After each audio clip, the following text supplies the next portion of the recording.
कुछ चीज़ें हैं वो भी आपके साथ शेयर कर दें। जैसे बताया जाता है कि अगर आप 55 साल की उम्र है अगर आपकी, और उसके बाद हर 10 साल बाद जो फॉलेज का ख़तरा है वो आपका दुगना हो जाता है। मतलब कि रैपिडली आपको इसके चांसेस हैं कि अगर आपने अपनी सेहत का ख्याल नहीं रखा, आपने अपनी डाइट का ख्याल नहीं रखा, तो आपको मज़ीद चांसेस हैं और वो बढ़ जाएंगे।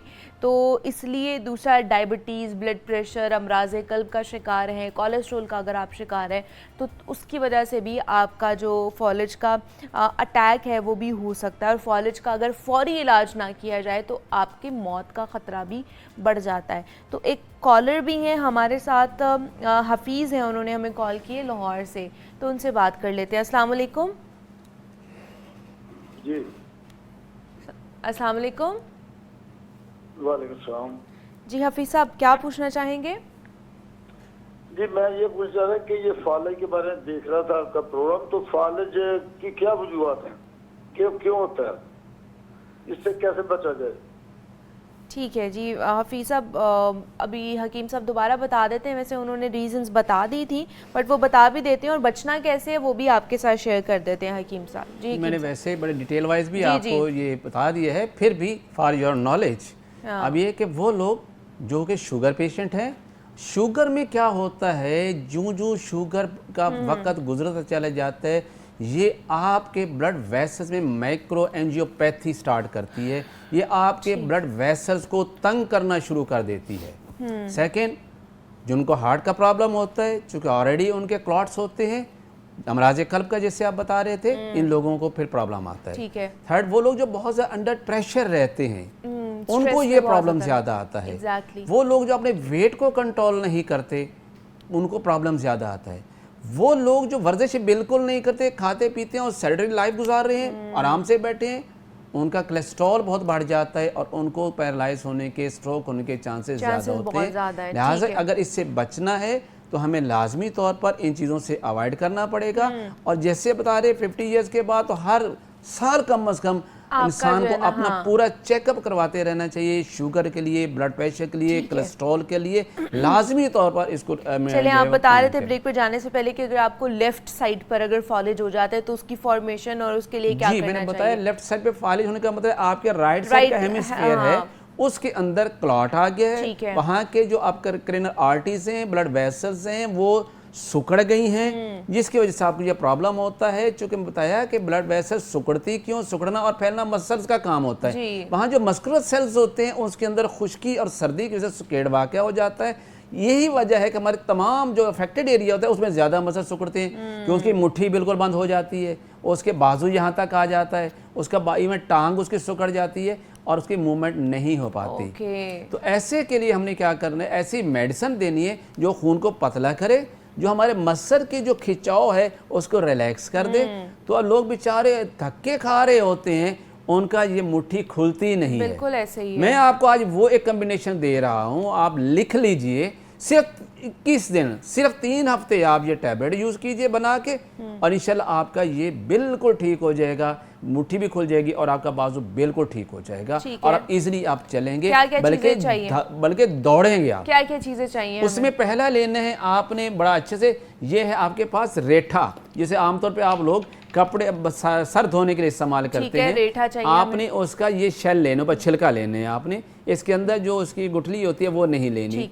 आपने ले लिया सपोज 50 ग्राम ये, और 50 ग्राम आपने ये कालो सिंथ, जिसे हम अपनी ज़बान के अंदर तुम्मा कहते हैं, ये इस टाइप का होता है, ये इस टाइप का है, ये कालो सिंथ या तुम्मा पंसारी की ज़बान में मिल जाए, या कालो सिंथ जी, और पंसारी आपको तुम्हे के नाम पे ही देगा, ये दे देगा। ठीक है। और तीसरी चीज़ आपने इसमें लेनी है, ये है गंधक आंवला सार।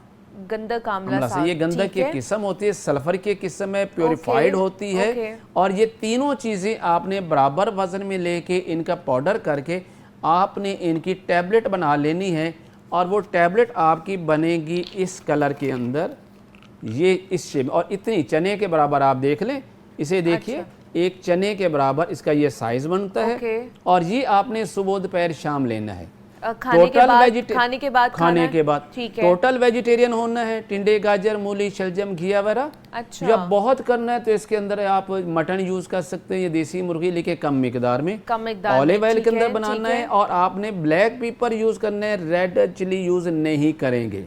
ठीक है। ये आप टैबलेट सुबह दोपहर शाम लें, एक दिन में 3 दफ़ा, और सिर्फ 3 हफ्ते के अंदर आपकी जो बंद मुट्ठी है वो खुल जाएगी, आपका बाजू काम करना शुरू कर देगा, आपकी टांग जो बिल्कुल सुकड़ गई थी अब वो बिल्कुल सही होगी और आप चलेंगे, भागेंगे, दौड़ेंगे। ठीक अब है। तीसरी किस्म इसकी स्ट्रोक की वो आती है जिसमें ब्रेन इन्वॉल्व नहीं होता, ब्रेन के अंदर कोई प्रॉब्लम नहीं होती, इसके ब्लड वेसल में किसी किस्म का कोई इश्यू नहीं होता। वो है लोअर बॉडी पैरालिसिस, जिसे हम पैराप्लीजिया कहते हैं। निचले धड़ का फालिज हो जाना, ऊपर आप बिल्कुल ठीक होते हैं, बाजू आपके ठीक है, आप गोल सही रहे हैं, आपको कोई इशू नहीं आ रहा, बट लोअर बॉडी है, यकदम आप रात को सोए सुबह उठे तो आपकी टांगें काम ही नहीं कर रही। इसकी फॉर्मेशन के ऊपर हकीम साहब बात करते हैं। हमें आरिफ वाला से कॉल आई है, नगीना ने हमें कॉल किया। अस्सलाम वालेकुम। आरिफ वाला नहीं, नारोवाल नारोवाल से। अस्सलाम वालेकुम, कैसी हैं आप? ठीक है जी, ठीक है। क्या पूछना चाहेंगी? यही पूछना चाहूंगी कि मैं ब्लड प्रेशर मेरा बहुत ज्यादा हाई हो जाता है, 180, 160, 170 ऐसा ही है। दवाई लेती हूँ तो थोड़ा फर्क पड़ता, फिर वैसे का वैसा ही हो जाता है। कुछ खाया पिया भी नहीं जाता, मेरे में वो गैस बहुत ज्यादा बन जाती है। ठीक है। तो इसलिए ना मैंने ड्रिपें भी लगवाई हैं, फिर भी मेरे का इशू जो जब मेरा ठीक हो जाता है, मेरा बीपी भी नॉर्मल हो जाता है, मेरा ठीक नहीं हो रहा, इसलिए मुझे बहुत ज्यादा तकलीफ है। मैंने ड्रिपें भी लगवाई जिसमें हीट हो जाती है बहुत ज्यादा, फिर गैस बहुत ज्यादा हो जाती है, खाया पिया तो कुछ नहीं जाता। मैंने बहुत सी ड्रिपें भी लगवाई हैं, फर्क नहीं पड़ता। ठीक है जी नगीना साहिबा, बहुत शुक्रिया आपका। उनको बीपी का मसला है, बीपी उनका बहुत ज़्यादा हाई रहता है, 180 190 तक जाता है। और दूसरा स्टमक का प्रॉब्लम है, कह रही हैं कि मैंने मेडिसिन भी लगवाई हैं, ड्रिप्स भी लगवाई हैं, बट जब तक उसका असर रहता है तब तक ठीक रहता है, वरना उसके बाद बहुत ज़्यादा प्रॉब्लम होना शुरू हो जाती है। बीपी के मेडिसिन यूज़ कर रहे हैं ना, वो जस्ट बीपी को डाउन करने के मेडिसिन है, बीपी को क्योर करने के मेडिसिन तो है ही नहीं। मैंने कहा कि यहाँ इन लोगों को बीपी जो शूट कर रहा है, ये इनके खून की नालियों के अंदर सुकेड़ आ गई, यानी उससे स्टीनोसिस हुआ था गर्मी की वजह से। तो अब इसके इलाज तो हमने गर्मी से करना है। मैंने पहले मेडिसिन इसके लिए बताई थी, असोल बताया था, काली मिर्च बताई, और साथ मैंने मग्गा बताया, इसका कम्बिनेशन बताया कि कैप्सूल बना के ले लें। ये तो इनके ब्लड प्रेशर के लिए। अब मैदे के लिए क्या करना है, घर में किचन में एक कहवा बताता हूँ, इस्तेमाल करें। उनको जितनी मर्जी एसिडिटी हो, जितनी मर्जी इंडाइजेशन हो, जितनी मर्जी उनको प्रॉब्लम हो रही स्टमक की, वो ठीक हो जाएगी। 1 कप पिए और 15 मिनट के बाद उनको स्टमक ठीक हो जाएगा। ठीक है। क्या लेने आपने, सौंफ, जीरा सफ़ेद और सब्ज़ इलायची। ठीक है। सौंफ आधी चम्मच, जीरा सफ़ेद आधी चम्मच और सब्ज़ इलायची 5 दाने, उसको तोड़ें, 2 कप पानी में पकाएं। जब 1 कप पानी रह जाए उसको ठंडा करके, अगर तो आप जो हैं कि शुगर पेशेंट नहीं है तो आप उसमें शहद डाल सकते हैं, अदरवाइज खाली आप पीसे, लेकिन नमक ऐड नहीं करेंगे किसी भी। तो ये सिप का गरम गरम पी लें, दिन में 3 दफ़ा, ज़्यादा से 1 हफ्ता पियेंगे तो इनके स्टमक का मसला भी हल हो जाएगा और साथ इनका ब्लड प्रेशर भी नॉर्मल होना शुरू हो जाएगा। चलें जी, ये तो बड़ा अच्छा रहा है कि आपका ब्लड प्रेशर भी नॉर्मल हो जाएगा। और अगर आपको गैस्ट्रिक प्रॉब्लम है, स्टमक का मसला है, जैसे आप बता रही थी कि आपको इस कहवे के बाद वो भी मसला आपका हल हो जाएगा। तो फॉलेज के हवाले से हम बात कर रहे थे कि हिकमत में इसका इलाज क्या है और कौन सी चीज़ें हैं जिनका इस्तेमाल आपको करना चाहिए। तो इस पर बात करने के लिए हकीम साहब हमारे साथ मौजूद है, प्रोफेसर इसहाक सुल्तान साहब हमारे साथ मौजूद है। प्रोफेसर साहब, बहुत शुक्रिया आपके वक्त का कि आप आए, इसके ऊपर बात की है। ब्रेक लेते हैं, यहाँ पे मिलते हैं इस ब्रेक के बाद।